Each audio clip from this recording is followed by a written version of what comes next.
बिस्मिल्लाहिर्रहमानिर्रहीम। अस्सलाम वालेकुम स्टूडेंट्स। दुरूशी पढ़ लें।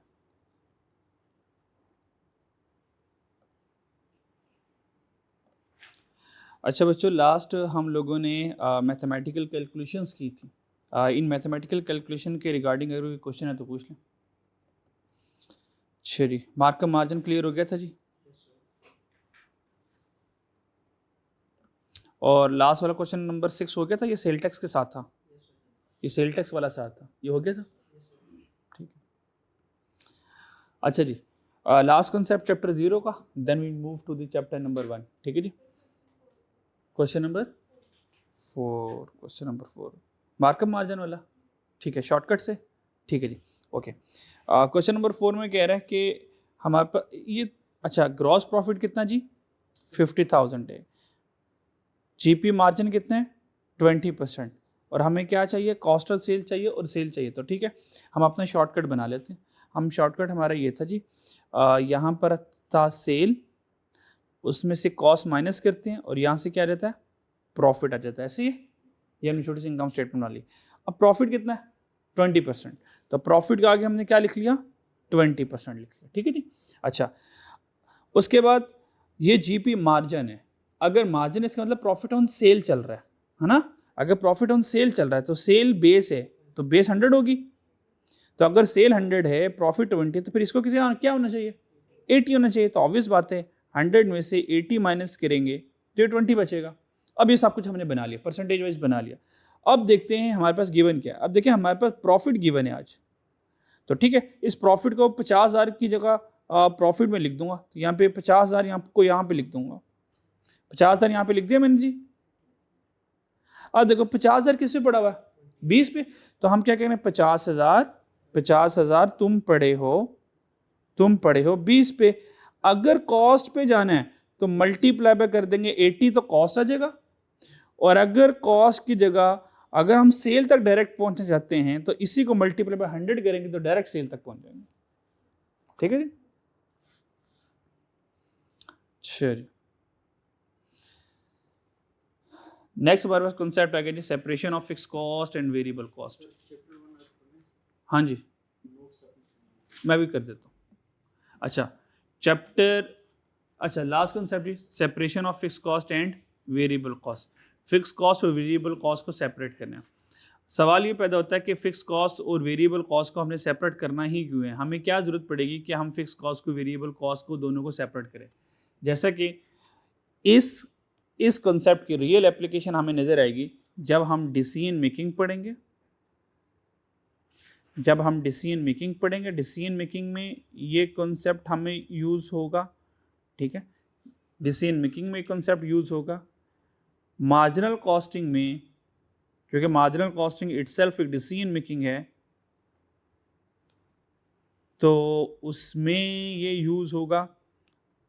और कहीं हो या ना हो, सीवीपी में, cost volume profit, CVP analysis, CVP में तो हर हाल में मेथड यूज़ होगा ही होगा। अच्छा, फॉर एग्जांपल हमारे पास टोटल कॉस्ट है। यहाँ से ऐसे ये हम करने क्यों लगे हैं? इसकी ज़रूरत क्यों पड़ेगी? मिसाल के तौर पर हमारे पास टोटल कॉस्ट है जी, एग्जामिनर ने कहा टोटल ओवरहेड्स हैं जी, टोटल ओवरहेड्स मान लें ₹150,000 के, ये टोटल हमारे पास ओवरहेड्स आ गए। अब ये टोटल ओवरहेड्स है, तो इसमें कितनी तरह के ओवरहेड्स पड़े हुए हैं जी? इस 1.5 लाख में कितनी तरह के ओवरहेड पड़े हुए हैं? 2 तरह के ओवरहेड पड़े हुए हैं। कितनी तरह के ओवरहेड पड़े हुए हैं? 2 तरह के ओवरहेड पड़े। कौन कौन से ओवरहेड पड़े हुए हैं जी? एक फिक्स ओवरहेड पड़ा हुआ जी, एक फिक्स ओवरहेड पड़ा हुआ है और एक वेरिएबल ओवरहेड पड़ा हुआ। अब 1.5 लाख में से फिक्स ओवरहेड कितने पड़े हुए हैं, वेरिएबल ओवरहेड कितने पड़े हैं, अब हमें कैसे पता चलेगा? अब हमें जाना, फॉर एग्जांपल मैंने फिक्स कॉस्ट को अलग करना है और वेरिएबल कॉस्ट को अलग करना है, तो अब मैं कैसे इसको तोड़ूं कि 1.5 लाख को कैसे तोड़ूं कि मुझे फिक्स कॉस्ट में से पता चल जाए, वेरिएबल कॉस्ट में से पता चल जाए? तो इसके हमेशा बच्चों 3 तरीके होंगे। पहला तरीका ये होगा, एग्जामिनर बता देगा the above cost the above overheads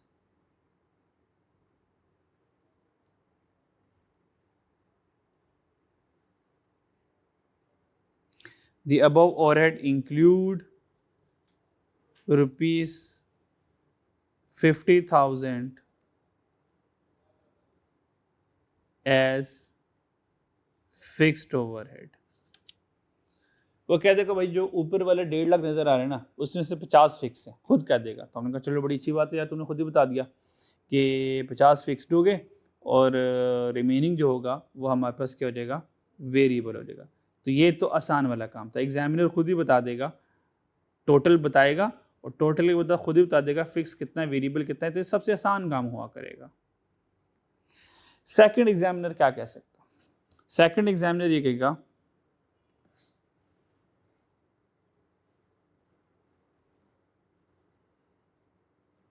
total variable cost is, for example, 60% of total cost। वो ये कह देगा, कह रहा जो ऊपर टोटल कॉस्ट नज़र आ रही है, जो ऊपर टोटल ओवरहेड नज़र आ रहे हैं, उसका 60% जो है वो वेरिएबल कॉस्ट है। यानी कि अगर मैं ओवरहेड्स की लैंग्वेज में बात करूं तो variable overhead is 60% of total overhead. तो हम कहेंगे ठीक है, कोई मसला नहीं है, वेरिएबल ओवरहेड निकालना है, तो वेरिएबल ओवरहेड हमारे पास यहाँ से आ जाएंगे कैसे, 150,000 का 60% लेंगे तो ये वेरिएबल ओवरहेड आ जाएंगे।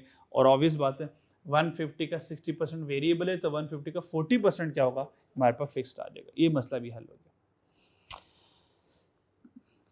मसला तीसरे वाले का,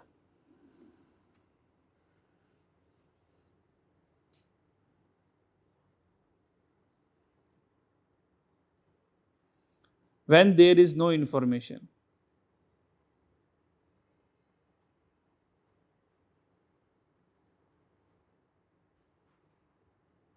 when there is no information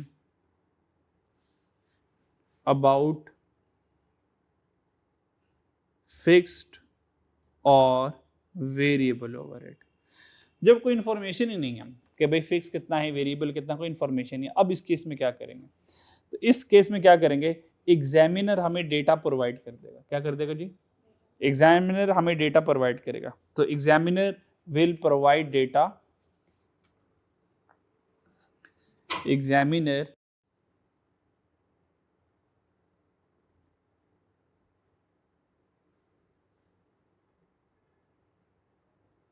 will provide data to separate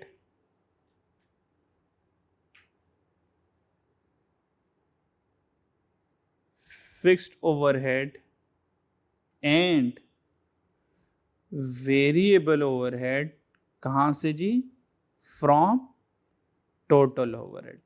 फिर एग्जामिनर हमें ऐसा डेटा प्रोवाइड करेगा कि हम टोटल ओवरहेड में से फिक्स ओवरहेड और वेरिएबल ओवरहेड को दोनों को सेपरेट कर सकते हैं।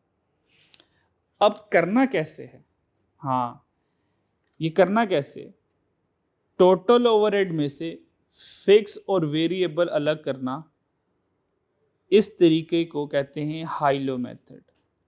ये आज हम पढ़ने वाले हैं, high low method, high and low method. तो फिर बच्चों मुझे ये बताएं, हाई एंड लो मेथड हुआ क्या। हाई एंड लो मेथड एक ऐसा मेथड है जो टोटल कॉस्ट को तोड़ेगा और उसमें से फिक्स को अलग करके बता देगा, वेरिएबल को अलग करके बता देगा। कोई मुश्किल बात,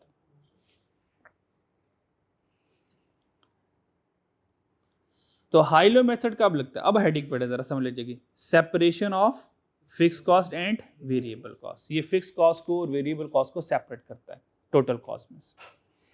टोटल कॉस्ट किसकी इक्वल होती है बच्चों, fix cost plus variable cost.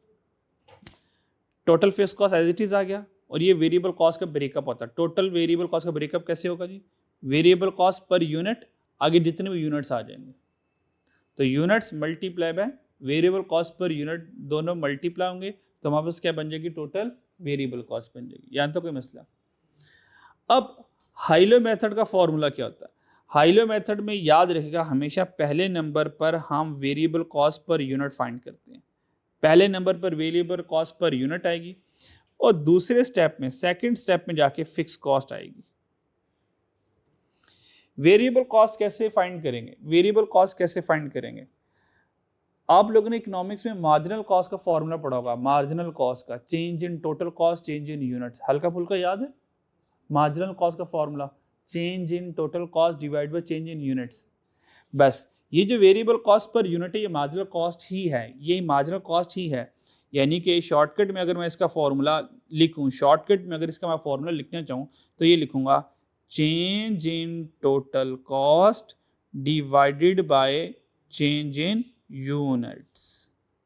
ये शॉर्टकट में इसका फॉर्मूला है।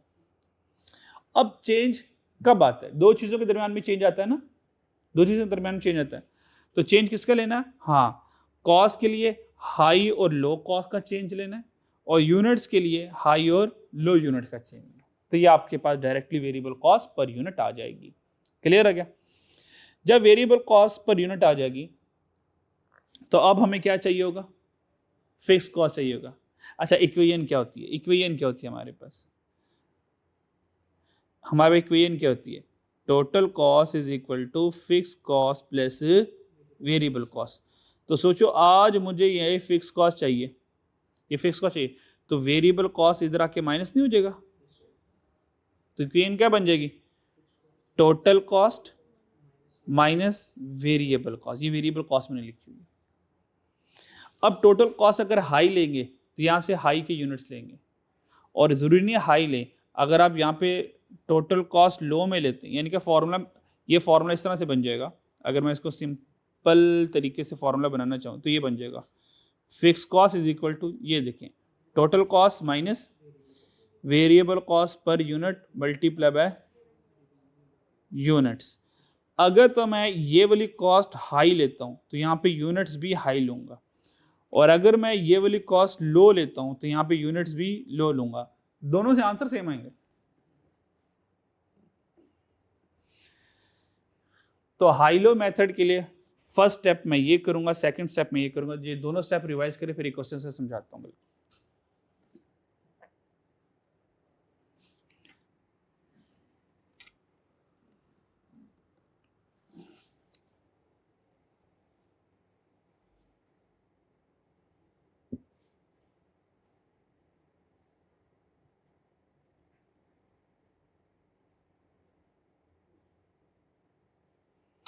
जी देख लीजिए।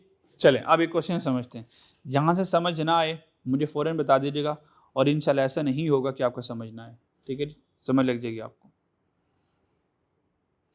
प्रैक्टिस क्वेश्चन नंबर 6 मैं करूँगा, बाकी इंशाल्लाह 2 क्वेश्चन अभी बैठ के आप लोग करेंगे ताकि आपकी भी प्रैक्टिस मेरे सामने हो जाए। X limited provides the total production overhead. जी क्या गया जी, क्या गया जी? टोटल प्रोडक्शन ओवरहेड आ गया। जब भी टोटल प्रोडक्शन ओवरहेड आ गया और मुझे इसको तोड़ने की ज़रूरत पड़ी, तो सबसे पहले देखिए क्या उसने खुद से तो कोई ब्रेकअप नहीं बता दिया कि भाई इसमें से फिक्स ये वेरिएबल, बड़ा आसान हो गया, या कोई परसेंटेज भी बात कर दी। तो हम देखते हैं, कहता total production overhead for last 3 quarter for 2021 with its respective production volume. देखें टोटल प्रोडक्शन ओवरहेड दे दिए, लेकिन उनमें से फिक्स कितना, वेरिएबल कितना बताया ही नहीं है। तो ये कौन सा केस है? साइलेंट वाला केस है कि अगर कोई इन्फॉर्मेशन नहीं है। तो जब कोई इन्फॉर्मेशन नहीं है तो हमने कहा था एग्जामिनर हमें डेटा प्रोवाइड करेगा, तो हमेशा आपके पास एक कॉस्ट होगी। जब भी टोटल प्रोडक्शन ओवरहेड आ जाए, ये निशानी है, जब भी टोटल प्रोडक्शन ओवरहेड आ जाए, अच्छा ऊपर टोटल प्रोडक्शन ओवरहेड समटाइम ना आए, लेकिन टोटल फिक्स कॉस्ट आ जाए, कोई मसला नहीं है। और अगर कोई ब्रेकअप नहीं गिवन है और नीचे इस तरह कॉस्ट और यूनिट्स की इंफॉर्मेशन है, तो पक्की बात है हाई लो लगना है, क्योंकि हाई लो के लिए change in total cost, change in units चाहिए होते हैं। अगर कॉस्ट और यूनिट्स ये दोनों मुझे नज़र आ जाएं तो इन दोनों से मैं क्या करूँगा, हाई लो मेथड लगा सकता हूँ। यहाँ तक कोई मसला? तो पहचान में आ गया कि हाई लो मेथड कब लगना है? तो बताएं कब लगना है? हाँ, अगर हमारे पास कॉस्ट और यूनिट्स दिए हों, कम से कम 2 कॉस्ट हों 2 यूनिट्स हों, ताकि हम चेंज कैलकुलेट कर सकें। बहुत अच्छे। एग्जामिनर ने क्या कहा, required by using high and low point method calculate, क्या करते हैं जी, क्या लिखा हुआ है, variable production overhead cost per unit. तो हमने कहा यार ये तो बड़ा आसान है। अब बताएं मैं डायरेक्ट फॉर्मूला लगा के करवा दूं या डायरेक्ट करवा दूं? डायरेक्ट करवा दूं। तो डायरेक्ट तो बहुत ही आसान है। देखिए वेरिएबल प्रोडक्शन ओवरहेड चाहिए, थोड़ी बरकत के लिए थोड़ा सा लिख देता हूं, change in total cost divided by change in units. अब कॉस्ट, ये कॉस्ट है, अब कॉस्ट में एक हाई लेनी है और एक लो लेनी है। अब इनमें से हाई कौन है जी और लो कौन है जी? इन दोनों का चेंज कैलकुलेट कर लें तो 2000 आता है। तो ठीक है, 2000 को यहाँ पे लिख लें, कोई मुश्किल बात? और अगर पूरा फॉर्मूला शो करना चाहें तो 9000 माइनस 7000 करेंगे आप। मेरी बात समझ आ रही है जी? ओके। चेंज यूनिट्स में आ जाए, तो यूनिट्स में चेंज कितना आ रहा है, 200 का। तो 200 को डिवाइड करेंगे तो देखें हमारे पास ₹10 पर यूनिट आ गया। So simple. देखो कितना आसान कैलकुलेशन है। आसान कैलकुलेशन, मुश्किल कैलकुलेशन? आसान है, बहुत आसान है।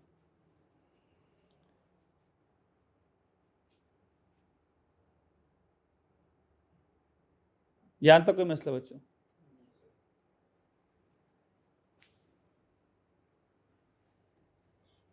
नेक्स्ट चले आगे, आगे आ जाए जरा। नेक्स्ट क्या कह रहे हैं, चेक करें जरा। टोटल पर क्वार्टर, हर एक क्वार्टर की टोटल फिक्स कॉस्ट बता दें। तो हमने कहा बता देते हैं। पहले वाला फॉर्मूला, फर्स्ट वाला हमने कर लिया वेरिएबल कॉस्ट पर यूनिट, ठीक है। तो change in total cost, change in total cost divided by change in units कर लिए थे हमने,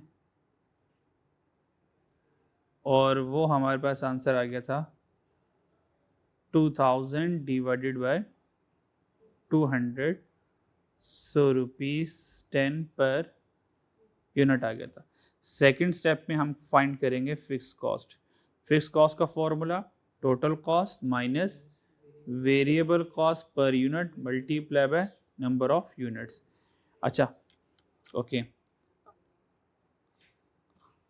अब बताएं कि टोटल कॉस्ट हाई के साथ करना चाहिए, दोनों के साथ कर लेते हैं, जरा चेक हो जाएगा, ठीक है जी, दोनों के साथ कर लेते हैं। आंसर क्या आएगा जी, सेम आएगा, पर तसल्ली हो जाएगी जरा। चलें जी, टोटल कॉस्ट हाई उठाएं, 9000 है, 9000 है जी, ये देखिए टोटल कॉस्ट हाई 9000 है ना, तो ये 9000 क्या, ओ कोई नहीं, चेंज कर लेते हैं। एक मतलब हाई के साथ कर लेते हैं, एक मतलब लो के साथ कर लेते हैं। पहले जरा हाई के साथ कर लेते हैं। 9000 आ गया, minus variable cost per unit कितना है जी, 10 आ गया, 10। और हाई की कॉस्ट ली है, हाई की यूनिट्स लें फिर 400 है, तो कितना आ गया 4000। 9000 माइनस 4000, आंसर इज 5000। अब इधर ही रुके नहीं, इधर ही रुके, इधर ही रुके नहीं। अभी हम इसको लो से भी चेक करेंगे जरा, अभी हम लो से चेक करेंगे। या टोटल कॉस्ट लो की ले लें minus variable cost per unit multiply by unit जो हैं वो भी लो के ले लें। टोटल कॉस्ट लो की देखेंगे 7000 माइनस ये 10 आ जाएगा, यूनिट्स लो के कितने हैं 200, तो चेक करें अगेन 5000 आया। इसका मतलब हाई कॉस्ट लें लो कॉस्ट लें कोई फर्क नहीं पड़ता, क्योंकि total cost all activity remain same रहती है। 200 यूनिट बनाओ या 400 यूनिट बनाओ, टोटल ने तो सेम रहना होता, टोटल ने तो सेम रहना होता, इससे टोटल को फर्क नहीं पड़ता। तो ये आपकी मर्जी, जिस मर्जी से कैलकुलेट कर लें। और बच्चों मुझे अगर टोटल वेरिएबल कॉस्ट चाहिए होती तो क्या करता, टोटल वेरिएबल कॉस्ट चाहिए तो क्या करता, तो देखो बच्चे टोटल वेरिएबल कॉस्ट है ना, ये 400 यूनिट की टोटल वेरिएबल कॉस्ट आ गई, ये 200 यूनिट की टोटल वेरिएबल कॉस्ट आ गई। तो यहाँ से देखें हमारे पास fix variable cost per unit भी आ गया 10, और पर यूनिट 400 का ये आ गया, 200 का ये आ गया, और फिक्स कॉस्ट 5000 आ गई। यहाँ तो कोई मसला।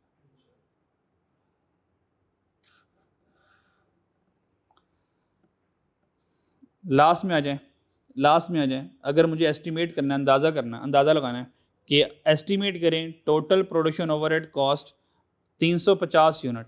अगर मैं 350 यूनिट बनाऊं तो बताएं टोटल प्रोडक्शन ओवरहेड कॉस्ट कितनी आएगी अगर मैं 350 यूनिट बनाना चाहूँ। ठीक है, तो अगर एस्टिमेट करना है तो एस्टिमेट के लिए हम एस्टिमेशन, आप लोगों ने रिग्रेशन लाइन पढ़ी होगी, ये बिल्कुल रिग्रेशन लाइन ही है। एस्टिमेट करना है जी, थर्ड वन को कर लेते हैं जी। Total cost is equal to fix cost plus variable cost per unit multiply by number of unit, जो भी आप लोगों ने एस्टिमेट करना उसको हम एक्स कहते हैं। तो ये y is equal to a plus b x वाली इक्वेशन बन गई, y is equal to a plus b x. अगर आपको रिग्रेशन में इसको देखना चाहते हैं तो y hat is equal to fix cost A होता है और b आपको पता है वेरिएबल होता है, और ये y is equal to a plus b x, ये एस्टिमेटेड लाइन बनती है आपके पास। खैर ये हम कभी यूज़ नहीं करते एम ए में, हमें इस यहाँ तक कभी ज़रूरत नहीं पड़ती। हाँ, वेरिएबल कॉस्ट पर यूनिट और फिक्स कॉस्ट सिर्फ हम ये दो कैलकुलेट करते हैं, तीसरी वाली नहीं है। ठीक है, लेकिन पता होना चाहिए अगर एग्जामिनर सम टाइम पूछ लिया आपसे। अच्छा जी, फिक्स कॉस्ट कितनी अभी हमने ऊपर कैलकुलेट की 5000, वेरिएबल कॉस्ट कितनी 10, कितने यूनिट्स को एस्टिमेट करना था 350, तो यहाँ पे 350 रखेंगे, आंसर लो जी हमारा आ गया कितना जी 8500। लो जी 8500 इज आर टोटल कॉस्ट, ये हमारे पास। अब ये आपको पता है मैजिकल लाइन होती है, ये आपको पता है मैजिकल लाइन होती है। अब 350 यूनिट अगर बनाऊं तो 8500 टोटल प्रोडक्शन कॉस्ट आएगी। अगर मैं 10,000 बनाना चाहता हूँ, यहाँ पे 10 लिख दूंगा, उसकी कॉस्ट आ जाएगी 1 लाख, इधर 1 लाख, 50,000 इधर 50,000, अब जो मर्जी करते रहो बस। ठीक है जी, ये आपके पास हाई लो मेथड, यहाँ तक कोई मसला, कोई मुश्किल तो नहीं। चले प्रैक्टिस क्वेश्चन नंबर 6A है, जल्दी से सॉल्व कर दें। What is the amount of fix overhead. 6A अभी सॉल्व करें और बताएं फिक्स ओवरहेड, बताएं A B C D इनमें से चारों में से क्या है।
जी क्या आंसर है,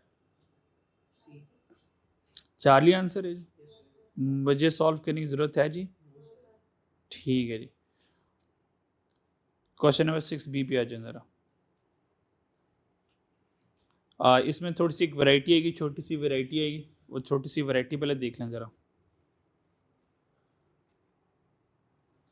पहले आप लोग सॉल्व करेंगे फिर मैं सॉल्व करूँगा। अगर हमारे पास वेरिएबल कॉस्ट में चेंज आ जाए, कॉन्सेप्ट क्या है, with change in variable cost, high low method लगाने लगे चेंज इन वेरिएबल कॉस्ट के साथ। मिसाल के तौर पर हमारे पास आपको पता कॉस्ट और यूनिट्स आ गए और एग्जामिनर ने कहा कि हाई लो मेथड से फिक्स कॉस्ट और वेरिएबल कॉस्ट फाइंड कर लें। अब नीचे एक लाइन लिखी हुई है, कहता है variable cost per unit decrease by 10%। जो भी वेरिएबल कॉस्ट हमारे पास आएगी वो 10% कम हो जाएगी। कब?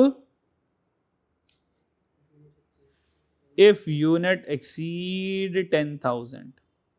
अगर आप 10,000 से ज़्यादा यूनिट्स बनाएंगे तो जो भी ऊपर आपने वेरिएबल कॉस्ट आप लोगों ने फाइंड की होगी, अब वो नहीं रहेगी, वो 10% कम हो जाएगी, यानी कि वो 90% पे आ जाएगी। पर ऐसा कब करना है? जब यूनिट 10,000 से ज़्यादा हो। पहला वाला केस क्या है, हम 9,000 यूनिट्स बना रहे हैं। जब मैं 9,000 यूनिट्स बनाऊंगा क्या 10% वेरिएबल कॉस्ट कम करूंगा? नहीं, वो 10,000 से कम है। लेकिन जैसे 15,000 यूनिट्स बनाऊंगा तो वो 10,000 से ऊपर आ जाएंगे, तो 15,000 के लिए variable cost original variable cost नहीं रहेगी। 15,000 के लिए वेरिएबल कॉस्ट को हम 90% पर ले जाएंगे, 10% डिक्रीज। ये इंक्रीज डिक्रीज सिखाया था मैंने, याद है ना? इंक्रीज 100 में इंक्रीज, डिक्रीज 100 में डिक्रीज, और वैसे डायरेक्टली 1 में सोचना है हमने। इसका मतलब है कि 1 था, 10% कम किया तो 0.9, तो 90% मीन 0.9। 100 में बेशक परसेंटेज में ऐसे लिख लें, लेकिन भी इसको 0.9 कर दे। मेरी बात समझ आ गई? चलो अब सॉल्व करें। एस्टिमेट 9,000 को 15,000 को चेक करें, क्या ये दो आंसर आप लोगों के आते हैं जो मैंने यहाँ पे लिखे हूँ, और फिर यहीं से चैप्टर नंबर 0 कंप्लीट हो जाएगा, फिर चैप्टर नंबर 1 पे मूव कर जाएंगे।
जी बच्चों, आंसर आया? दोनों आगे? मेरी जरूरत है जी, सॉल्व कर दूं मैं भी? चले मैं भी जरा सॉल्व कर देता हूँ जरा, शॉर्टकट में सॉल्व कर रहा हूँ मैं जरा, चलेगा काम? पहले आता है variable cost per unit, variable cost per unit, change in total cost, change in units. Total cost में कितना चेंज आया? 20,000 और 37,400 में कितना चेंज आया? हाँ, 17,400। और यूनिट्स में देखें 15,000 और 5,000 कितना चेंज आया? 10,000 का चेंज आया। ठीक है जी, तो 17,400 डिवाइडेड बाय 10,000, आंसर कितना आ गया जी? 1.74 पर यूनिट, ₹1.74 पर यूनिट आ गया मेरे पास। ठीक है, अच्छा अब यहाँ से मुझे क्या चाहिए था? फिक्स कॉस्ट चाहिए था। फॉर्मूला होता है total cost minus variable cost per unit multiply by units. ठीक है, अच्छा जी, तो आंसर हमारे पास आ गया जी। टोटल कॉस्ट ले लेते हैं हाई वाली 37,400, जो मर्जी ले लें आप, इससे कोई फ़र्क नहीं पड़ता। 37,400 माइनस वेरिएबल कॉस्ट 1.74 है और यूनिट्स 15,000 आ गए, तो फिक्स कॉस्ट कितनी आ जाएगी यहाँ से जी? 11,300, ये हमारे पास क्या आ गई जी? फिक्स कॉस्ट आ गई। ठीक है जी, अच्छा अब हमारे पास हमने एस्टिमेट करना था ना, तो हमने जब एस्टिमेट करना था तो एस्टिमेट के लिए total cost is equal to fix cost कितनी आ गई? 11,300 प्लस वेरिएबल कॉस्ट 1.74, और एस्टिमेट मैंने 9,000 को करना था ना, 9,000 को करना था ऐसी। तो एस्टिमेट की कॉस्ट कितनी है जी? 26960। ये आंसर अवेलेबल है हमारे पास? ठीक है, ये आंसर हमारे पास अवेलेबल हो गया। सेकंड वाले पर आ जाए जी, सेकंड वाले को ज़रा डायरेक्ट कर लेते हैं, क्योंकि पहले वाले को ज़रा सारा तरतीब से हमने कर लिया। सेकंड वाले को जब सॉल्व करेंगे तो सबसे पहले variable cost per unit find करेंगे। ठीक है, अच्छा वेरिएबल कॉस्ट पर यूनिट तो वही रहेगी सेम 1.74, क्योंकि अब हमने 15,000 को करना है तो अब ये 1.74 नहीं रहेगा, ये 90% से कम हो जाएगा जी। क्या था 90% कम करके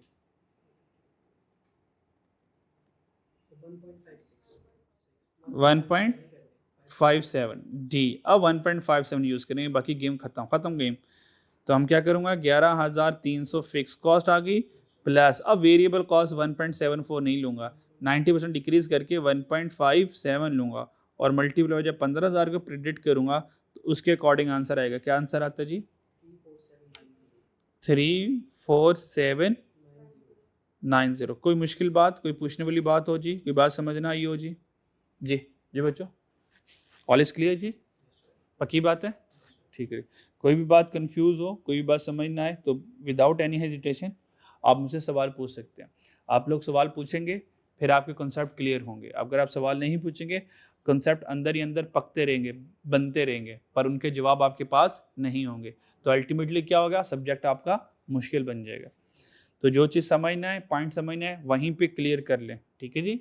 हाँ, तो प्रॉब्लम्स को कैरी फॉरवर्ड नहीं करना, उसी को वहीं पर रुक के हम रिजॉल्व कर लेंगे। थोड़ा सा रुक जाएंगे लेकिन मसले को सॉल्व करके आगे जाएंगे। चैप्टर नंबर 0 कंप्लीटेड, ठीक है जी? Okay, now move to the chapter number 1। Chapter number 1 पे चलते हैं, ये हमारा ऑफिशियली चैप्टर नंबर 1 होगा, ठीक है? अब यहाँ से हमारे कोर्स का आगाज हो जाएगा।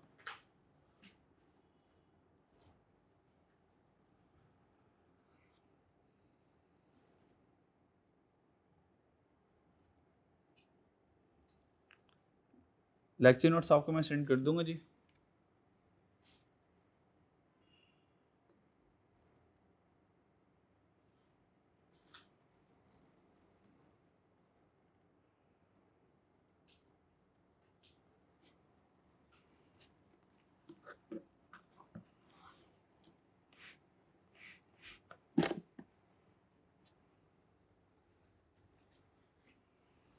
चैप्टर नंबर 0 पे आ जाएंगे। 0 कंप्लीट, सॉरी चैप्टर नंबर 1 पे है, so that's a chapter number 1। ये हमारा चैप्टर नंबर 1 है, ठीक है? और चैप्टर नंबर 1 का नाम है इन्वेंट्री वैल्यूएशन। चैप्टर का नेम क्या है जी? Inventory valuation. ये इन्वेंट्री वाला चैप्टर आप लोगों ने अकाउंटिंग में चैप्टर नंबर 7 में पढ़ा हुआ है, इन्वेंट्री वाला, ठीक है? बिल्कुल उसी तरह का ही, बिल्कुल उसी तरह का ही, ठीक है? लेकिन यहाँ पे जो सवाल होंगे ऑब्वियसली थोड़े से तगड़े सवाल होंगे, एडवांस सवाल होंगे, लेंथी सवाल होंगे, ठीक है? अच्छा जी, इन्वेंट्री वैल्यूएशन, क्योंकि हमने इन्वेंट्री वैल्यूएशन पढ़नी है, इन्वेंट्री वैल्यूएशन से पढ़ने से पहले हमारे पास इसी इन्वेंट्री वैल्यूएशन से पहले एक कॉन्सेप्ट आता है मैन्युफैक्चरिंग अकाउंट का। एक मैन्युफैक्चरिंग अकाउंट का कॉन्सेप्ट आता है, तो सबसे पहले हम पढ़ेंगे about manufacturing account. Manufacturing account का मतलब क्या? हम जो चीज़ें बनाते हैं यानी कि चीज़ों को बनाने से स्टार्ट करने से लेकर चीज़ बनने तक का सारा सफ़र मैन्युफैक्चरिंग अकाउंट कहलाता है। यानी कि फॉर एग्जांपल अगर हमने आलू की चिप्स बनाने, फ्राइज़ बनाने, तो उसका मैन्युफैक्चरिंग अकाउंट कहाँ से स्टार्ट होगा? आलू को ख़रीदने से लेकर जब तक वो चिप्स बन नहीं जाते, बीच में जितना भी सफ़र होगा उस सारे सफ़र को कैलकुलेट कर लें, सारे खर्चों को कैलकुलेट कर लें, तो वो फ्राइज़ की मैन्युफैक्चरिंग कॉस्ट आपके पास आ जाएगी। बात समझ आ रही मेरी? ठीक है। तो मैन्युफैक्चरिंग अकाउंट में हमने क्या कैलकुलेट करना है कि जो भी मैं प्रोडक्ट बना रहा हूँ वो प्रोडक्ट जो है पर यूनिट में कितने की बन रही है। और आपको पता है यही तो हमारी कॉस्ट अकाउंटिंग थी कि जो बिजनेस एक यूनिट बना रहा है वो एक यूनिट कितने की बना रहा है। तो इन मैन्युफैक्चरिंग बिजनेस में क्या करते हैं, we use to calculate cost per unit of a product. एक प्रोडक्ट जो मैं बना रहा हूँ उसके ऊपर मेरी कितनी कॉस्ट पड़ रही है ताकि मैं उसको बेच सकूँ आगे प्रॉफिट रख कर। ये बात समझ लगी? Cost per unit of a product, cost per unit of a product, ये कॉस्ट पर यूनिट कैसे आती है? आपको पता है कॉस्ट पर यूनिट कैसे आती है? किसी भी प्रोडक्ट को बनाने के लिए, किसी भी प्रोडक्ट को बनाने के लिए बता सकते हैं कौन कौन सी 3 कॉस्ट चाहिए होती हैं? 3 कॉस्ट। कोई एक प्रोडक्ट जो है वो किस 3 कॉस्ट से मिल के बनती है? आपको पता है वो डायरेक्ट मटेरियल कॉस्ट से बनती है। Direct material cost, direct labour cost, direct expense आपको पता है कभी कभार आता है, कभी कभार नहीं आता। चलो फिर हम लिख लेते हैं, है तो हम लिख लेते हैं। Direct material cost, direct labour cost, direct expense और FOH। अगर ये चारों मिल जाएं तो एक प्रोडक्ट बन जाती है। एक प्रोडक्ट को बनाने में ये 4 कॉस्ट आती हैं। इसके अलावा कोई कॉस्ट आएगी? नहीं नहीं नहीं नहीं नहीं। तो जब भी मैं कभी आपसे पूछूं प्रोडक्ट को बनाने के लिए कौन कौन सी कॉस्ट लगेगी, आपने कहना material, labour, FOH। Direct expense कभी कभार आता है, लेकिन किसी भी प्रोडक्ट को बनाने के लिए डायरेक्ट मटेरियल, डायरेक्ट लेबर और FOH चाहिए होता है, और डायरेक्ट एक्सपेंस भी। क्योंकि डायरेक्ट एक्सपेंस बहुत कम आएगा, एक जगह सिर्फ आएगा मैक्सिमम, या 2 जगह पर आ जाएगा। तो इसलिए हम ज़्यादातर डायरेक्ट मटेरियल, लेबर और FOH,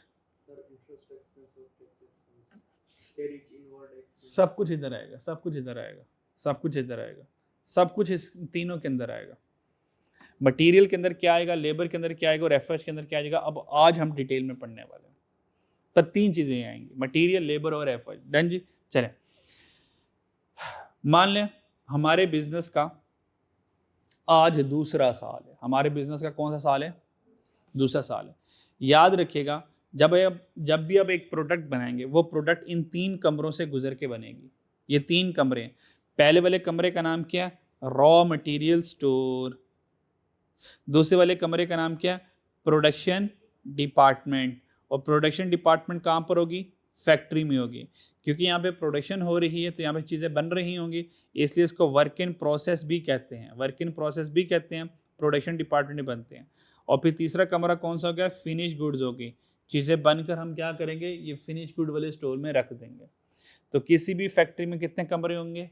3 कमरे होंगे। पहले वाले कमरे का नाम क्या है? दूसरे वाले का? तीसरे वाले का? Finish good store. ठीक है। हमारे बिजनेस का दूसरा साल है।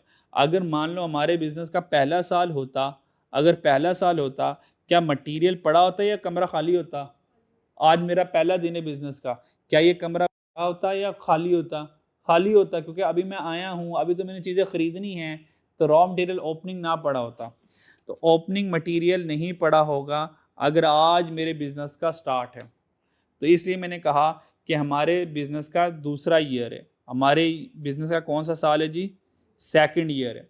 अगर सेकंड ईयर है तो क्या इस रॉ मटेरियल वाले कमरे में कुछ ना कुछ पिछले साल का मटेरियल बच गया होगा? बच गया होगा ना, कि सारा लग गया होगा? बच गया होगा। अच्छा, लग गया होगा तो बड़ी अच्छी बात है, क्लोजिंग नहीं तो ओपनिंग नहीं। तो अगर बच गया होगा तो वही वाला पहले साल का बचा हुआ मटेरियल दूसरे साल का ओपनिंग रॉ मटेरियल बन जाएगा। यस और नो? क्या वो जो ओपनिंग रॉ मटेरियल इस कमरे में पड़ा होगा, कि वो सफिशिएंट होगा कि अगले पूरा साल उसमें से प्रोडक्शन करता रहूं, या वो तकरीबन 1-2 महीने बाद ही ख़त्म हो जाएगा? हाँ, 1-2 महीने बाद अगर ख़त्म हो जाएगा, या अगर मैं 1 मंथ की कैलकुलेशन करवाऊँ आपसे, तो जो मेरे पास मटेरियल पड़ा हुआ है तो वो तो 2-3 दिन में ख़त्म हो जाएगा। तो क्या मुझे न्यू मटेरियल ख़रीदना पड़ेगा? यस। तो फिर इसमें क्या ऐड कर दूंगा? Material purchased. Material purchased. जो मैं मटेरियल परचेज करूँगा, ठीक है। फॉर एग्जांपल ये सप्लायर है जी, इस सप्लायर से मटेरियल परचेज किया, तो सप्लायर ने कहा ठीक है मटेरियल ले जाओ, तो हम मटेरियल को किसी न किसी गाड़ी में लेकर आए होंगे जी, ठीक है। तो किसी न किसी गाड़ी में लेके, और फिर एट द एंड वो जो मटेरियल है वो हमारे इस वाले वेयर हाउस में, वो वेयर हाउस को क्या हो गया, वो हमारे इस वाले वेयर हाउस में पहुंच गया। तो सप्लायर से रॉ मटेरियल ख़रीदने से लेके वेयर हाउस तक जितने भी खर्चे होंगे वो सारे हम ऐड कर देंगे।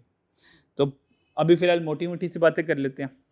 कैरेज इनवर्ड क्या करूँगा, इसमें ऐड कर दूंगा, और अगर हमें कोई परचेज में डिस्काउंट मिल गया तो परचेज डिस्काउंट माइनस कर दूंगा, और उसमें से क्लोजिंग रॉ मटेरियल जो हो गया वो माइनस कर दूंगा। इसका मतलब जो रिमेनिंग मटेरियल होगा, कह सकता हूँ वो प्रोडक्शन में यूज़ हो गया। तो रॉ मटेरियल स्टोर में क्या आएगा? Opening raw material, purchases, carriage inward, purchase discount. और अगर यहाँ से क्लोजिंग रॉ मटेरियल माइनस कर दूँ, इसका मतलब ये वो मटेरियल जो प्रोडक्शन में इस्तेमाल हुआ है। ये बात समझ लगती है यहाँ तक? अगर नहीं लगती तो नंबर लिख के समझा सकता हूँ। ओके है या नंबर लिख दूँ? ठीक है। इसका मतलब raw material use in production, ये वो मटेरियल है जो आगे प्रोडक्शन प्रोसेस में चला गया। जब मटेरियल प्रोडक्शन प्रोसेस में चले, मान लो कपड़ा है, तो कपड़ा जो है वो आगे प्रोडक्शन प्रोसेस में चले गए, इस कपड़े को कौन वेलकम करेगा जी? Direct labour. कौन वेलकम करेगा? Direct labour. Opening work in process, closing work in process को थोड़ी देर के लिए भूल जाएं, इसको थोड़ी देर के लिए भूल जाएं, एंड में समझाऊंगा। ये जो मटेरियल इस्तेमाल हुआ प्रोडक्शन प्रोसेस में, इस मटेरियल को कौन पिक करेगा? क्योंकि डायरेक्ट लेबर ने ही इसी मटेरियल के ऊपर काम करना है ना। अगर मटेरियल कपड़ा है तो ऑब्वियस बात है यहाँ पे टेलर बैठा होगा, है ना। अगर यहाँ पे लकड़ियाँ आ रही है तो ऑब्वियस यहाँ पे कोई कारपेंटर बैठा होगा। अगर कोई पेंट का डब्बा, ऑब्वियस बात है यहाँ कोई पेंटर बैठा होगा। क्या ख्याल है? अच्छा जी, तो डायरेक्ट लेबर ने मटेरियल को क्या किया? टेक ओवर कर लिया है, ठीक है, पिक कर लिया। अब डायरेक्ट लेबर और मटेरियल दोनों यहाँ पर आ गए, कहाँ पर? फैक्ट्री में। और फैक्ट्री में मटेरियल को फिनिश गुड में कन्वर्ट करने के लिए और खर्चे करने पड़ेंगे, और खर्चे करने, वो जितने भी खर्चे हो रहे होंगे वो सारे के सारे हमारे पास फैक्ट्री ओवरहेड खिला रहे हैं। क्योंकि प्रोडक्शन डिपार्टमेंट कौन सा होता है? फैक्ट्री। प्रोडक्शन डिपार्टमेंट, प्रोडक्शन कहाँ पे हो रही होती है? फैक्ट्री में हो रही होती है। तो अगर प्रोडक्शन डिपार्टमेंट के खर्चे हैं, प्रोडक्शन डिपार्टमेंट खर्चे, कह सकता हूँ प्रोडक्शन डिपार्टमेंट फैक्ट्री है। प्रोडक्शन डिपार्टमेंट के खर्चे मीन फैक्ट्री के खर्चे, और अगर फैक्ट्री के खर्चे तो इसका मतलब सारा FOH होगा। कौन FOH होगा? डायरेक्ट लेबर को निकाल दें और यहाँ से जो मटेरियल इनको निकाल दें। डायरेक्ट मटेरियल और डायरेक्ट लेबर के अलावा जितने भी खर्चे हो रहे होंगे ये सारे के सारे हमारे पास क्या कहलाते हैं? Factory overhead.